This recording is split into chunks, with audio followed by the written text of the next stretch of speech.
Okay, so dear Dhamma practitioners, we're going to start our session now. So keep your back straight and neck head straight in one line and your right palm on your left. So gently close your eyes and bring your attention to this bell sound. Also, while you're focusing to the sound, mentally relax your body, relax your mind, relax your breathing with your thoughts. Do nothing extra. Just follow the sound, please.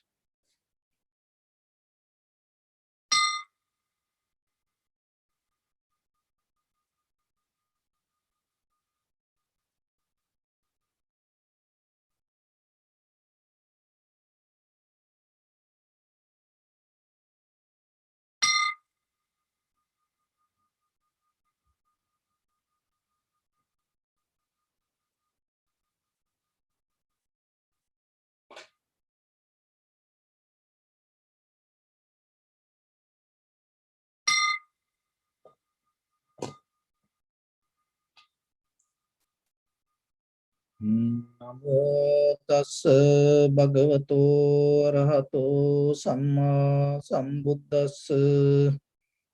Namo tassa bhagavato arahato samma sambuddhassa. Namo tassa bhagavato arahato samma sambuddhassa. Homage to the Blessed One, the Exalted One, the fully enlightened One.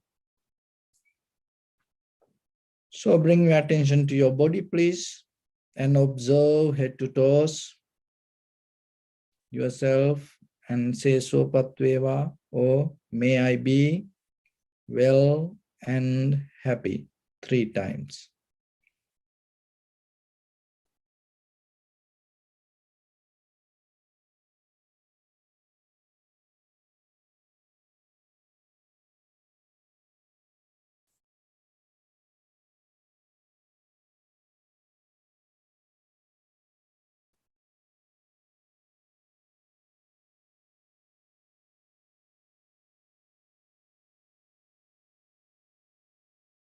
Take a moment and think. We gathered here in this moment to practice this ancient meditation technique. All the Buddhas, all the enlightened masters, and followed this path and attained to the wisdom. So we also gathered here to accumulate that knowledge. In this moment with this sitting, may my body become more comfortable. May my breath be more smooth. May no difficulties come to me. May all the success come to me. Also think for a moment. This is the last moment we're spending in this very lifetime. And detach your mind from all your past memories and as well as any kind of future thoughts. Just try to remain in the present moment, observing the sensation of your inhalations and exhalations. So in the beginning, following my words, mentally relax your body, please. Relax your head. Relax your forehead. Relax your eyebrows. Relax your eyes. Relax your ears. Relax your nose. Relax your upper lip. And relax your lower lip.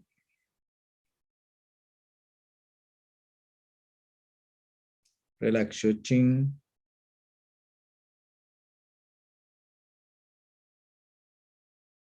Relax your whole face muscles.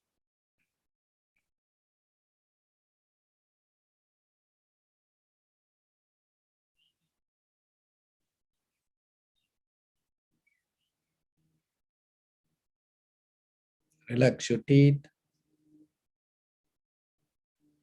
Relax your tongue.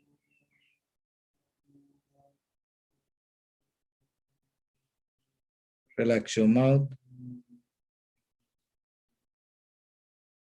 Relax your throat.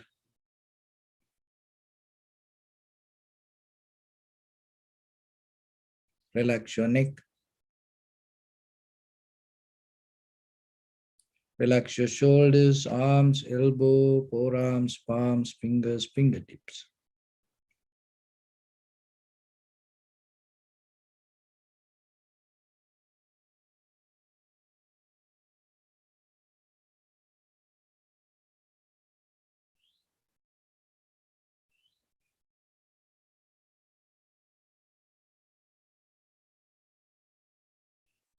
Relax your back muscles and relax your spine.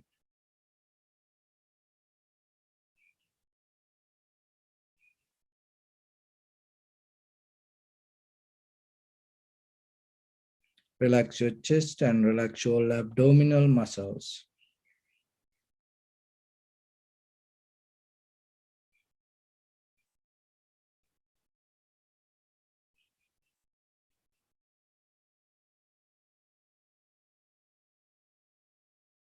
Relax your lungs. Relax your heart. Relax your liver. Relax your kidneys.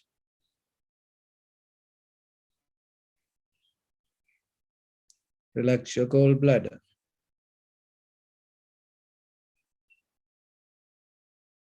Relax your pancreas.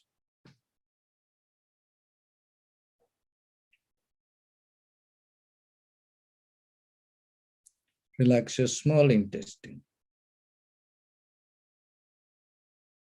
Relax your large intestine.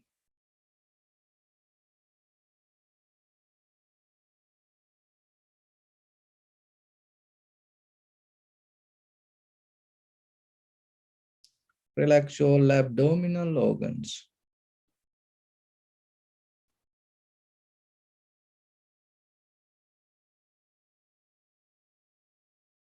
Relax your buttock. Relax your thigh.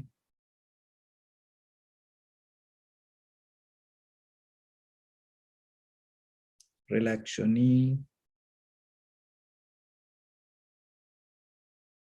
Relax your calf muscles.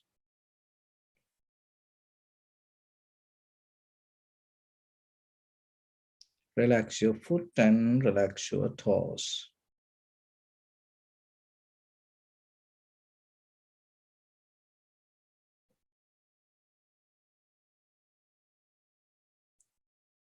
Relax your whole body muscles, tendons, ligaments, bone marrows, and whole skeleton.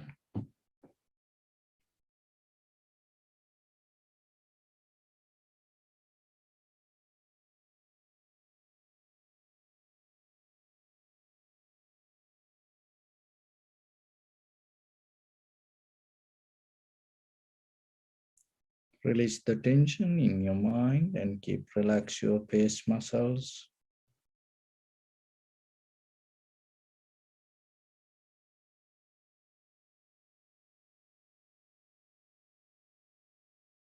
So bring your attention to in front of your nose and your upper lip area.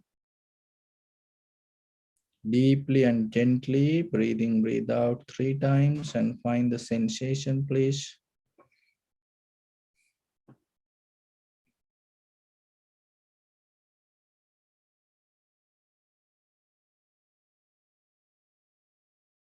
So allow your inhalations, exhalations happen itself.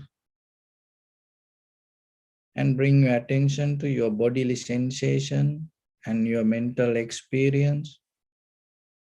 So be aware and see what is happening in your body and what is happening in your mind itself and what is happening with the sensation. So without reacting to anything, any experience, just recognize. In that very moment when you recognize, just know yourself, you are recognizing it. As example, If you hear a loud sound, and if your attention take that sound, then just recognize you are hearing it. That sound came to you, you experienced the sound. If there is a smell arise, any sensation arise, just see how it happened itself. And when it disappeared, when something else come there, don't keep following whatever happened. Always be in the present experience. So we start with observing the sensation of inhalation and exhalation.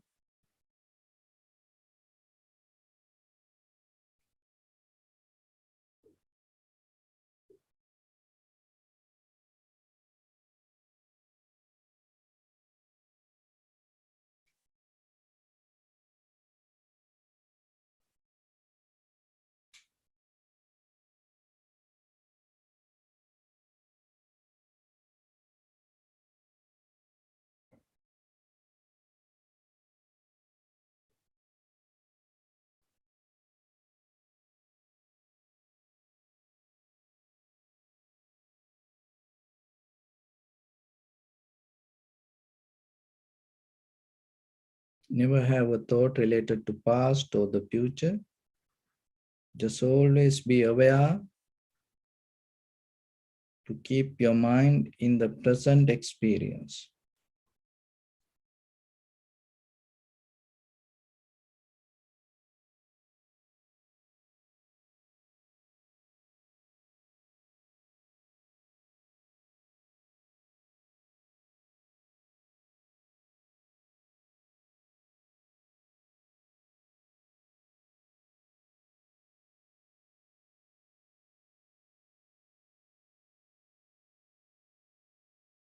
If it is difficult for anyone, just get into the sensation of inhalation, exhalation, and keep following it. Knowingly, this is inhalation and this is exhalation.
Keep focus to the moment of experience and see how things change.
Know that what you experience or what you recognize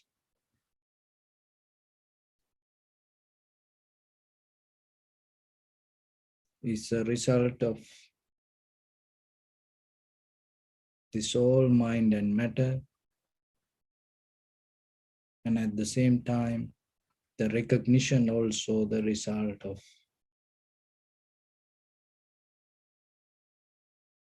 the same moment.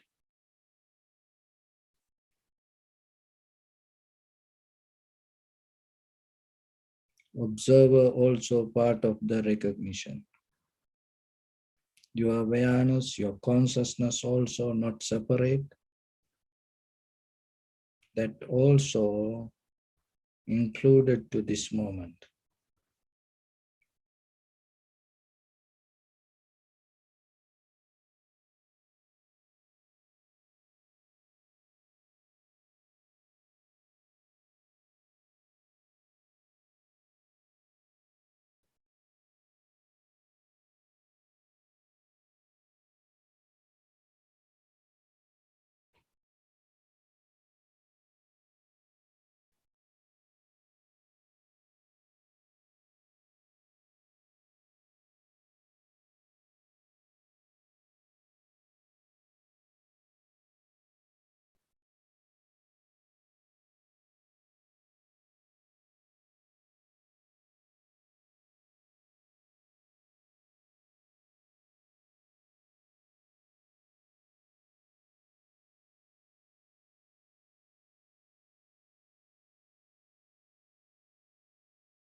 Don't think, just see what is happening in your body.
Just have very simple awareness.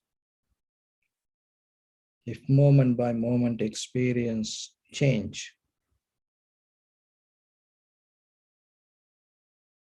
how this observer can exist itself without changing,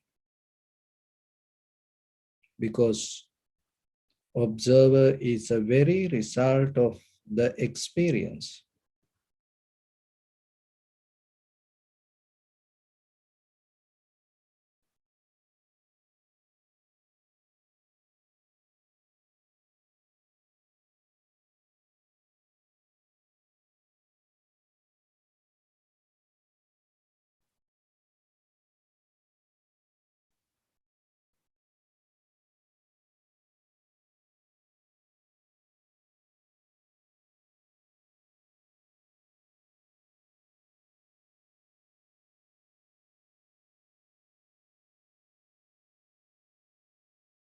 So bring your attention to your body, please.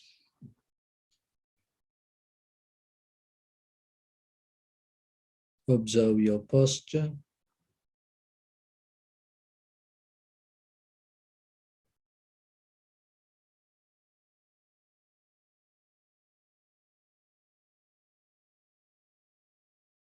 We cultivate loving kindness and compassion in our heart and radiate it as a light through entire your compound, village, city, state, country, world, around this universe.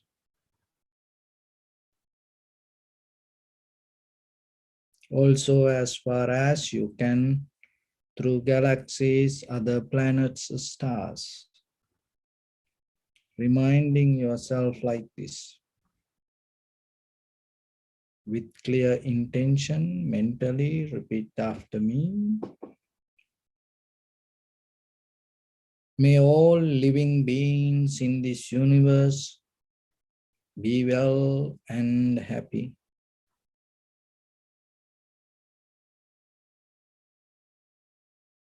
May everyone be happy and safe. And may their hearts be filled with joy.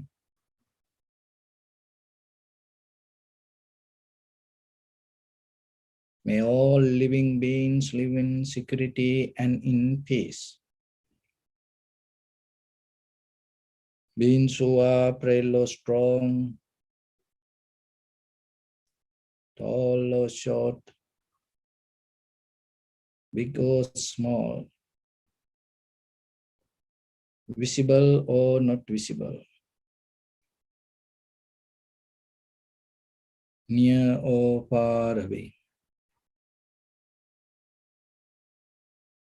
already born or yet to be born. May all of them dwell in perfect tranquility. Let no one do harm to anyone. Let no one put the life of anyone in danger. Let no one out of anger or ill will wish anyone any harm.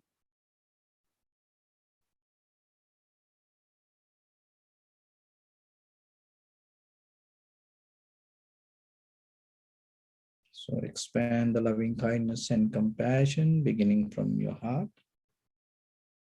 forward. Visualize yourself and send it as a light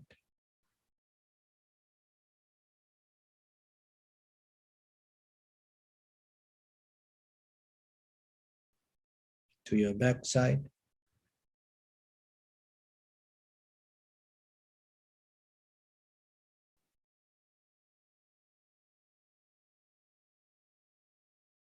to your left side,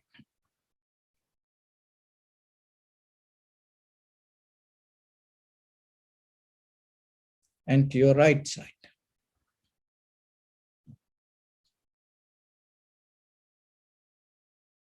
Downward,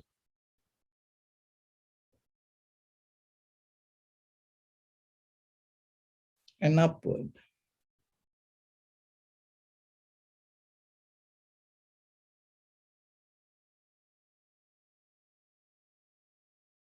To all 6 directions at once, like the moon, the sun, spread the light, spread the energy without any condition, without any limitation, without any resistance or without any judgment.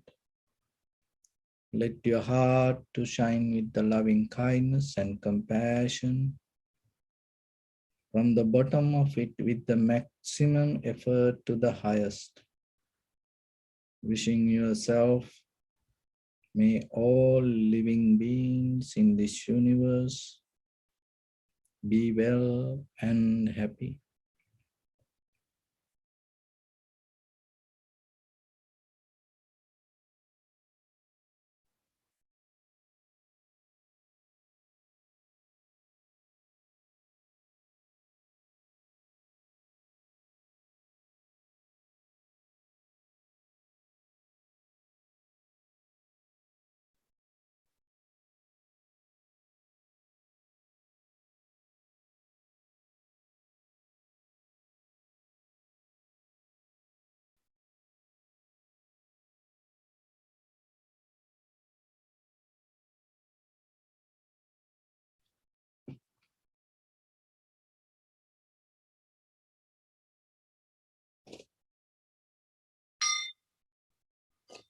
Say sadhu, sadhu. So, dear Dhamma practitioners, you may have seen how the elephants eat fruits, so like bananas, pineapples, watermelons.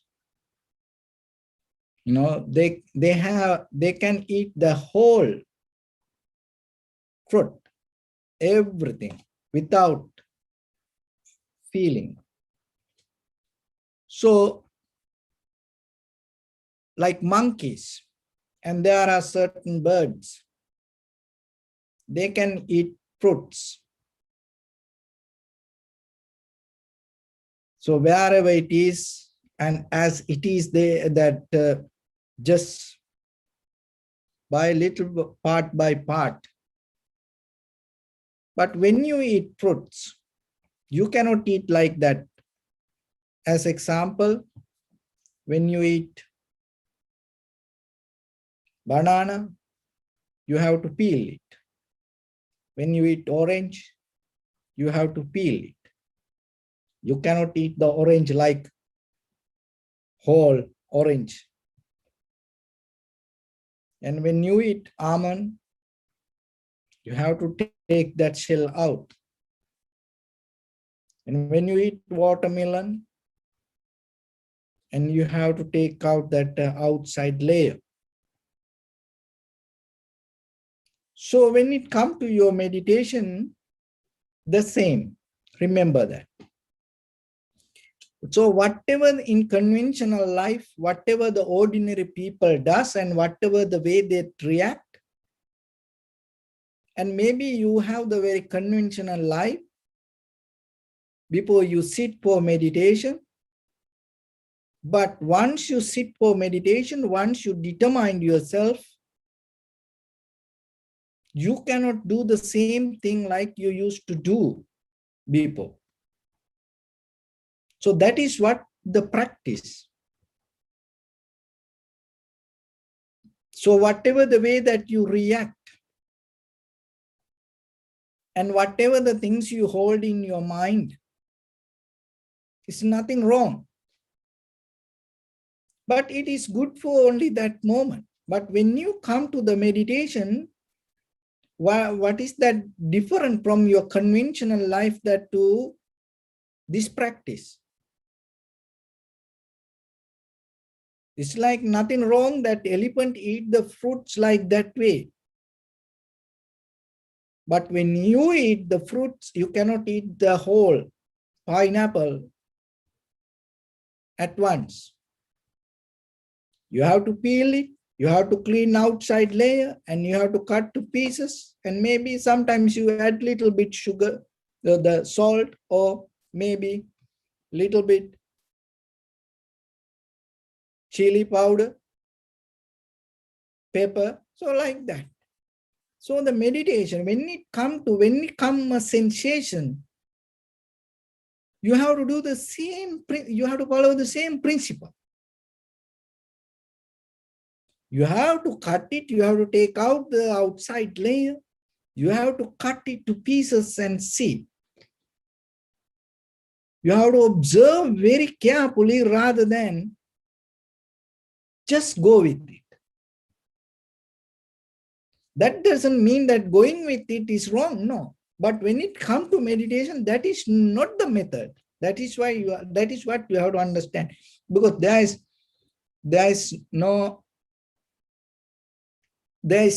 is a concept called law of pollination.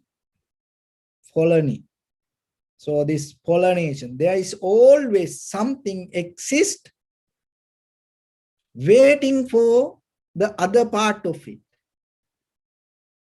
So as example, that the bell is there, the bell itself, it cannot be there, and it needs this piece of wood to ring like this. That is where the bell going to be complete. And the paper itself, it's a paper, just a paper, but how about when the pen come and meet the paper, it give meaning to the pen and it give meaning to the paper. Law of pollination. So it's always something there waiting for other part. And the cup, and it needs something to hold. That is where it become complete. So that is a very nature of this very conventional existence. It's nothing. That is a very, it's a kind of like a law of existing. So in your mind also, there are always you waiting to catch something, go with something, catch something, go with something.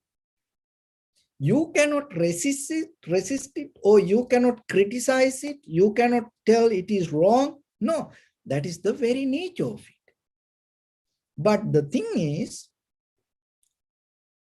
there is another way that you can transform this same law, the same nature, to something else. Rather than go with it, rather than the transforming one to one like that way, you can just observe, what is this? So from ancient time to today, that is what this meditation does. Rather than go with it, because it is naturally happening, rather than go with it, you just observe. And what is this? In that observation, you're going to experience something beyond that what you can experience when you go with it. So as example, it like this. So when you see the bell and this, suddenly, naturally, anyone that you come to a sound. It's just not the shape of the bell, or you naturally you want to hear. So that is the very nature of the bell. And so that when you have desire to ring it, that's mean you just go with the nature.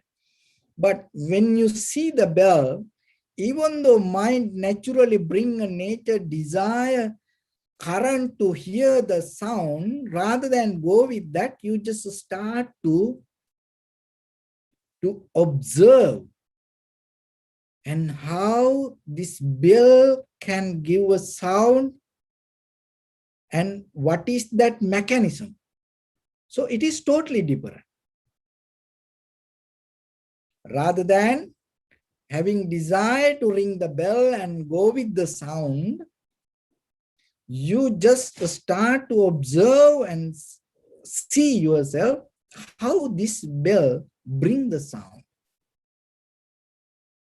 So to come to that level of mind, you need little bit of more attention and more awareness rather than go with the paper. As example, when the children come, always they touch papers and then I gives a pen and then they just write it, something. They like to do that. So that's the very nature. But when it comes to you, if there is a paper or if there is a pen, rather than when you see the pen, there are symbols maybe come, there are things come for you to write, or maybe when you see the paper, there is ideas come to you write, or even that writing ideas is there. Rather than go with it, can you observe to see what is the very nature of this, how this function like this way, why it come to this kind of form like this.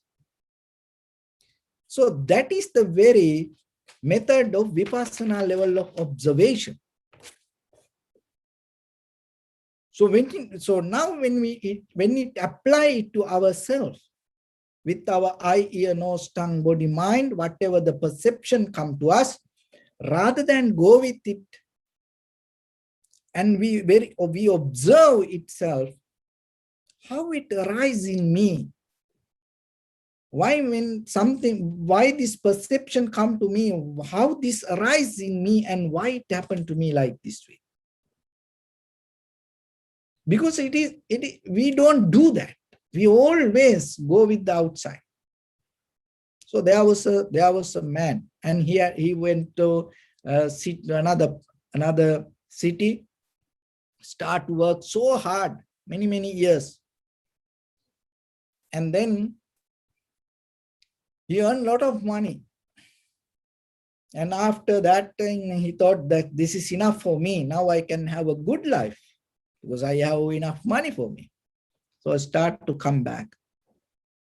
On the way, there was a thief. And this thief saw this man and went to him and had a kind of like a very friendly conversation. You know how thieves, how they get into the people. Oh, you look familiar, you look nice, you kind of like you have a good energy. So that kind of, things. And this person also get friend with him. And then he asked, what is your life? What happened to you? Where are you? So then this man told, I had a life, very difficult life, poor life. Then I decided to go to the city and I worked so hard. Now 10 years, 11 years, I worked so hard and I earned a lot of money. Now I decide to go back to my village and have a good life. The thief thought, oh, this is the man. I can get the money. So then he was so friendly with him and we became so nice, and both of them became kind of like a good friends. And on the way, by the time it was, evening, and then they had to stop the journey, and they found a motel, kind of like the inn, spend the night. And this man had, with the money, he went to his room. Thief also got a room next to his room. And he went there and waiting till that man go out. So the thief waiting. And the man told, okay, I'm so tired, I'm hungry, I want to get a shower, and I go to the dinner. So the thief told, okay, you go for a dinner, and I am so tired, I'm going to sleep, thinking to get into his room. So that man, had the shower and went to his dinner. Then the thief entered to the man's room and started to search, look for money. He searched everything, but he couldn't find no money. And then he thought, what happened? Where is money? What this person told? Because he told he had a lot of money. And then he couldn't find that. And then they again, the very next day, start the journey. Now thief also going with him. So the second day came. And that day also the same. And they get into the motel, and then they're waiting, and the thief that day also went and start to look. He couldn't find any money. And somehow by the time now, this man with the money, and he reached to his village close by. And then now it's time to say goodbye to his friend. And then the man with the money and told, oh friend, now time to say goodbye. Okay, then see you later. This is my address. Whenever you want to visit me, please come.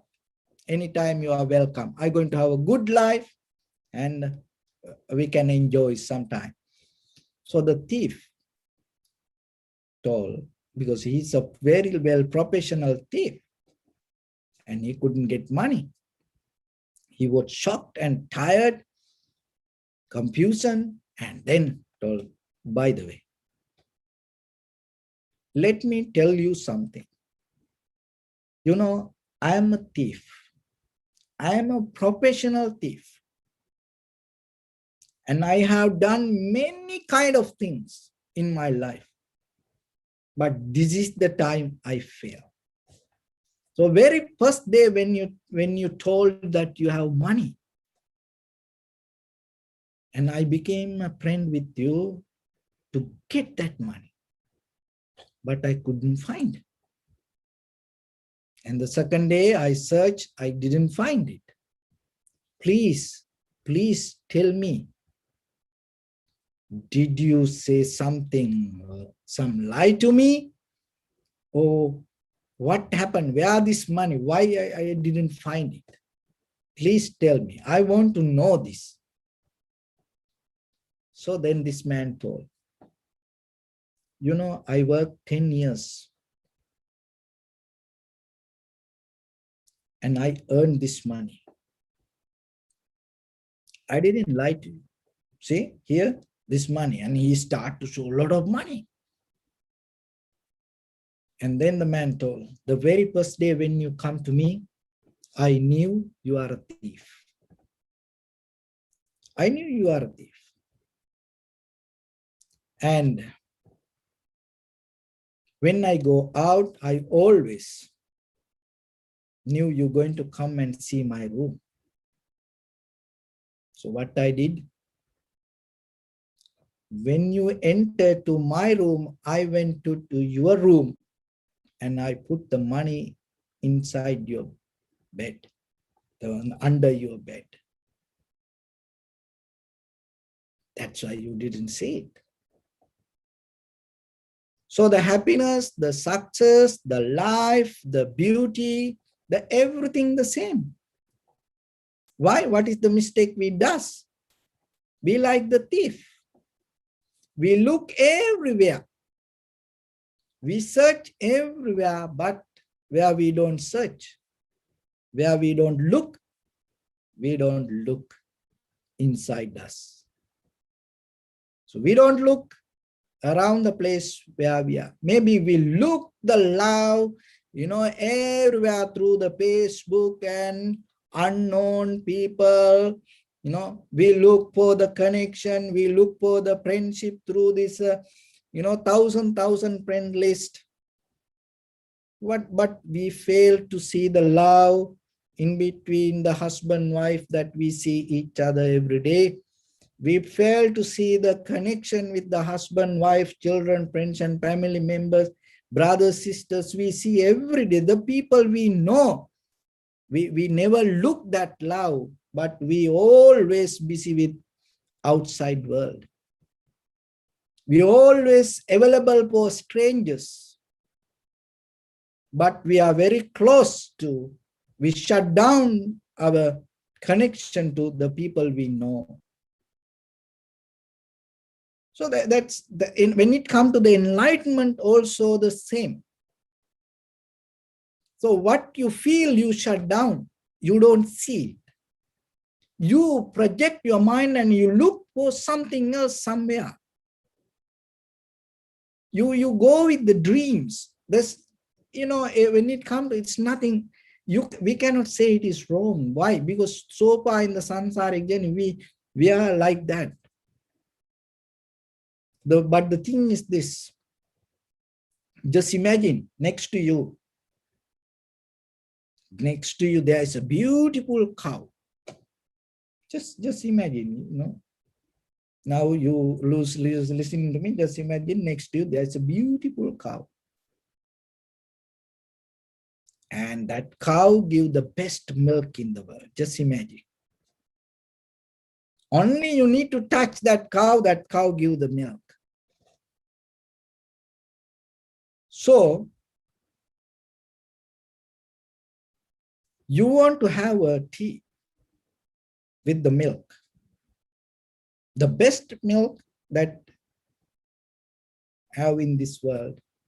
So now you imagine the cow is next to you, and then you want to have the tea.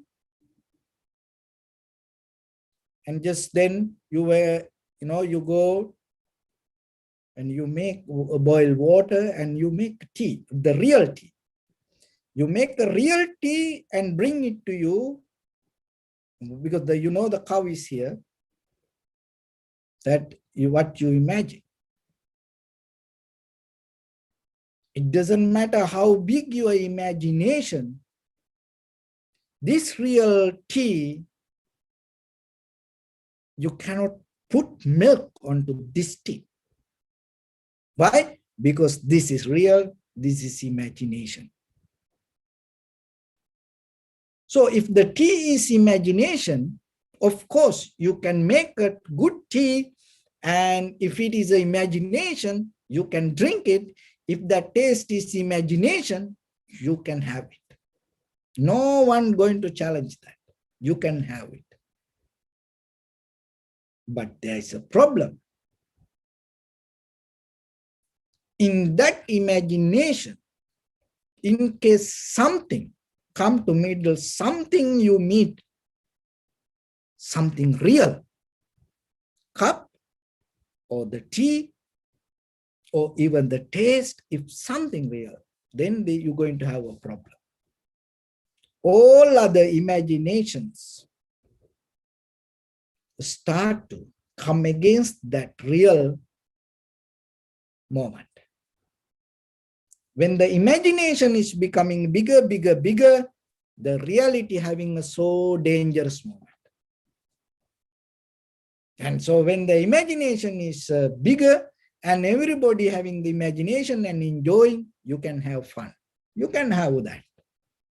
But when something becomes real, then the situation comes. So in our life, this imagination, it is so comfortable for us. And it is so good for us. It is so nice for us. But the meditation means you slowly start to become real. You start to experience, you start to see the reality.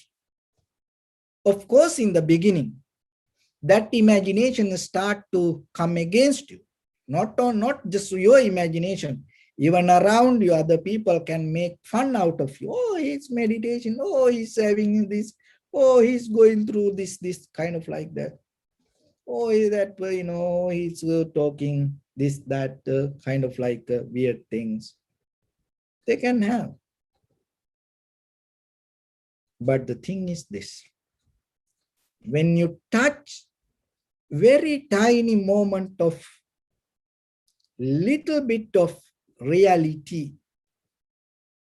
It doesn't matter how big the imagination, how powerful the imagination, you're going to be stronger than all that imaginations.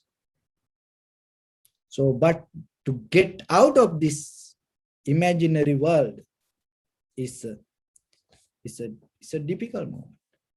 But still you can do it. That is what the Dharma, that is what the teachings help you.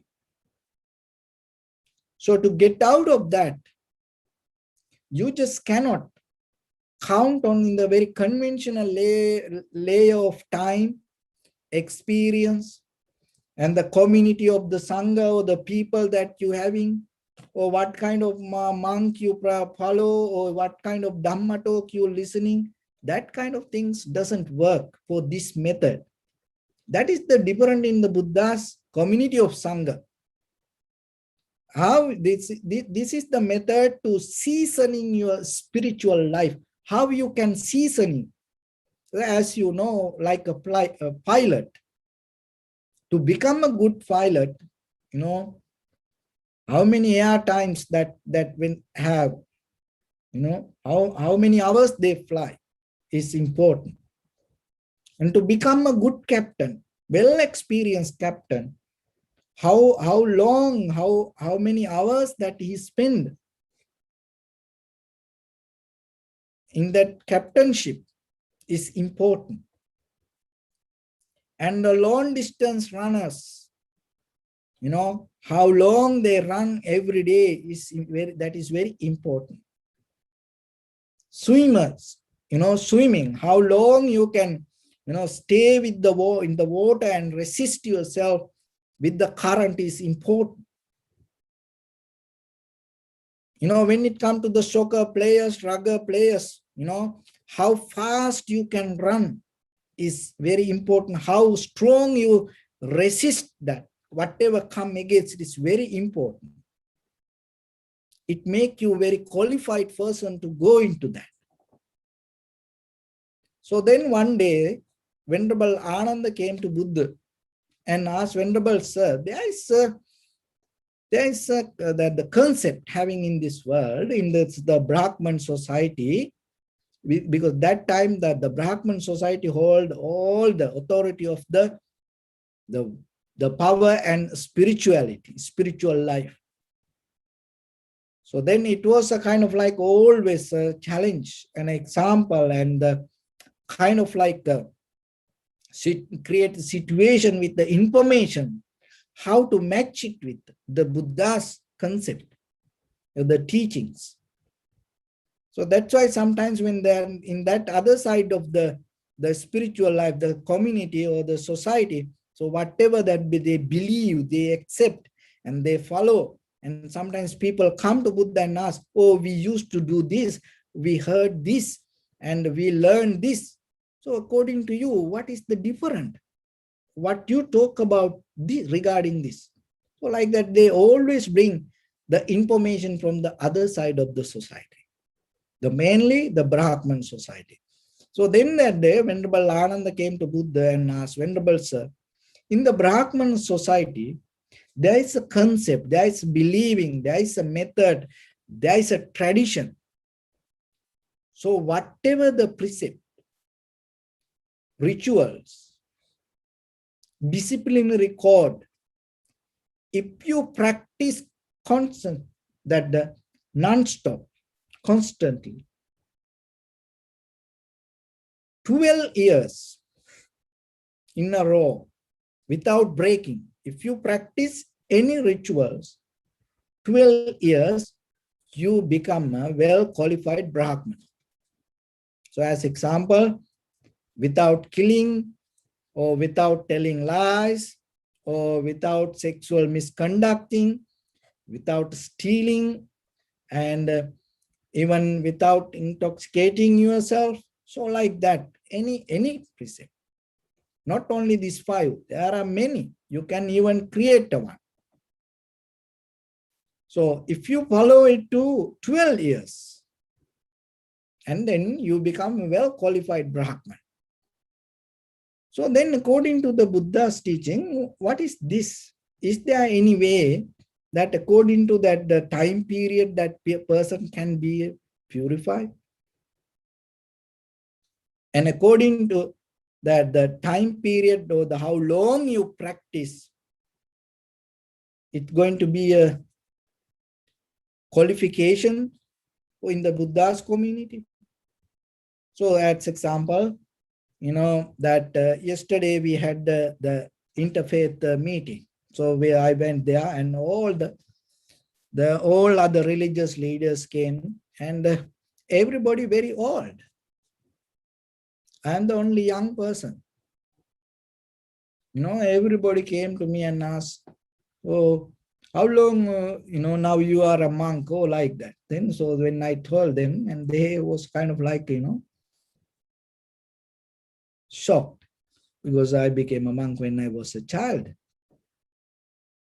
And then they start to say, oh, wow. Then I asked, why you say wow? No, because it is so long. But I told them, that doesn't mean that I'm a good monk. It doesn't matter how long you stay as a monk. It doesn't make any sense. It is just, time. But to become a monk, there are certain things that in anybody, even you after very old, even that maybe you have only one day to live in this life, and maybe there is another monk living 100 years already in this monk life, but there are certain qualifications you have to fulfill. So within one day, if you fulfill that, you're going to be the best than that monk. So that's why just becoming just as, wearing a robe or shaving the head, or just, preaching to the, higher class people, or, maybe having a lot of views on YouTube doesn't mean that Dharma is good, or that doesn't mean that monk is good, or that the spiritual leader is good, or that guru is good. So then what the Buddha said, even yourself the same, it doesn't matter how long you practice meditation, that doesn't mean you're going to be good in that meditation. And how long you keep practicing any kind of disciplinary code doesn't mean you're going to be good. So then what the Buddha said, what is the important thing? Where that you can season your spiritual life. How you can master yourself, your spiritual practice. The very first thing, there are 7 qualities. The very first thing is the Shraddha, the faith, conviction regarding the truth. How much the conviction that you, how much the faith that you carry in your heart regarding your own practice, how much you truthful regarding the truth. You can count on you. Don't look here and there. Don't count on others. You have to count on you. And see, when you sit for meditation, what you look, are you really look for the truth? Or is there something kind of like a cuckoo going in your head and look for light, or look for any kind of something? Look, you will see. What you look for meditation, out of meditation, are you looking for a escape from any situation, or you really look for the truth? So not about the any person-wise things. Just always remember, tune to that. The truth exists in this bottom layer of the world as nature. Get into the very organic level of truth. Not mix with the ideas, the culture, the traditions, the believing systems. Not like that. What is the real truth? have the faith for that. Go for it. Even you have to die for that, die for it. It's worth for you. Why? Because then you're going to born with it.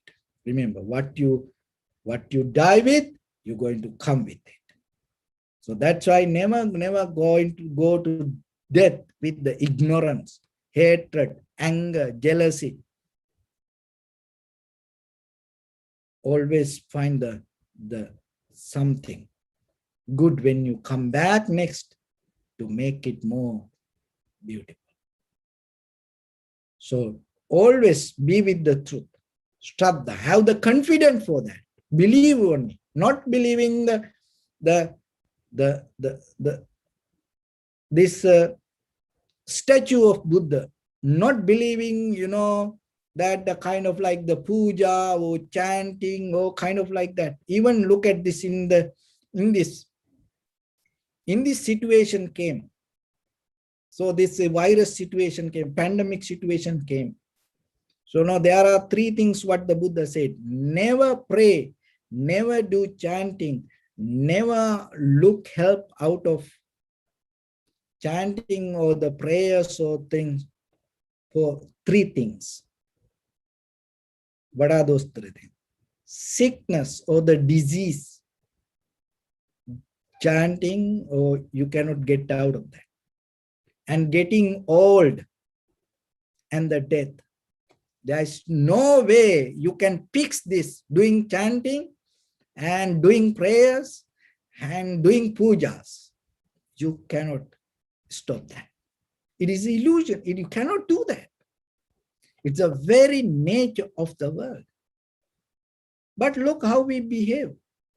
Even sometimes when we get sick, rather than observing the sickness and recognizing and accepting we are sick, oh, can you do a little bit chanting? I want to get out of there, because we don't want to accept. That doesn't mean you have to accept and you have to die with it. No. But the very first thing, when you accept that, there is no resistance inside. In that very moment, you get out of that difficulty. All the sutras, all the chanting have the meaning to give a meaning regarding this nature. There is no any special power that beyond the wisdom. That is the pure level of foundation of the Buddha's teaching.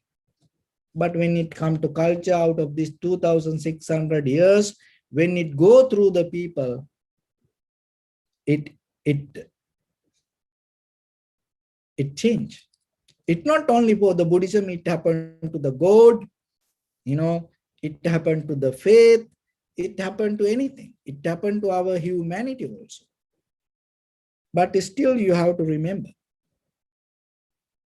So whatever happened, when something happened, rather than looking for escape, look within yourself.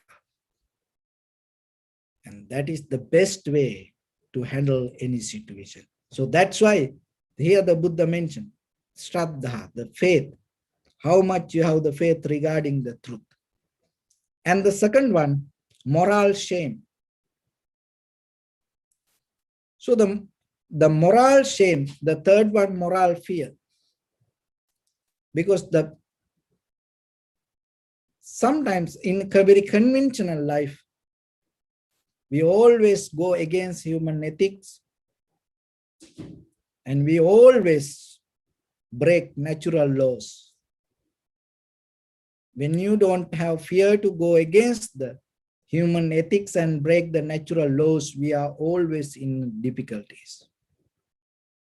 So to master your spiritual life, season your spiritual life, develop your spiritual life, second and third one, the practicing moral shame, and be shamed to go against human ethics, and be shamed to break natural laws.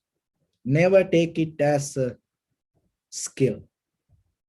Never take it as a kind of like the qualification to become a hero. Never validate that kind of things, even in anywhere in life. But today, when it comes to the society, in the larger scale, around the world, and it became kind of like the social validation to break natural laws, go against human ethics. It's like that. And as you know, after this pandemic, and you saw that what happened, Israel, they start the war. And I was seeing that how when it go live, and how people comments, and what some people say, hey, go for it, go for it. See, it's like that. It is not separate from something. It's we that is how we are. That's why it's happening within us like that. But remember, you have to see yourself wherever it happens, whoever it does. If it is go against human ethics, remember yourself, teach your children, because those are the two things. When there are no religions, still the human, that entire, the living beings going to be survive out of these two laws. That when there are no anything, any laws, any rulers, even by yourself, you're going to be okay. When you don't go against human ethics, when you don't break natural laws. So moral shame and moral fear. Hiri and Ota. So never go against that. Whoever does it, it doesn't matter, whoever the president, or maybe your favorite person, singers, dancers, actors, actresses, whoever does it, never validate that. That is where it is not about them. That is where, as a human being, you giving the best contribution to this entire human civilizations. Remember that in case, it doesn't matter whoever it does, in case if you validate that, you are become a part of ending this entire human civilizations. You become a part of ending the Buddha's dispensations, all the good dharmas, all the good quality. So don't be a part of that. And the fourth one, the aradha viryo hoti. So that's mean, so whatever the profitable skills you want to develop, once you start, and keep going with it. Keep going. Never, put down yourself. Never get out of it. Keep going in that good path. And the fifth one, bhaustruto hoti.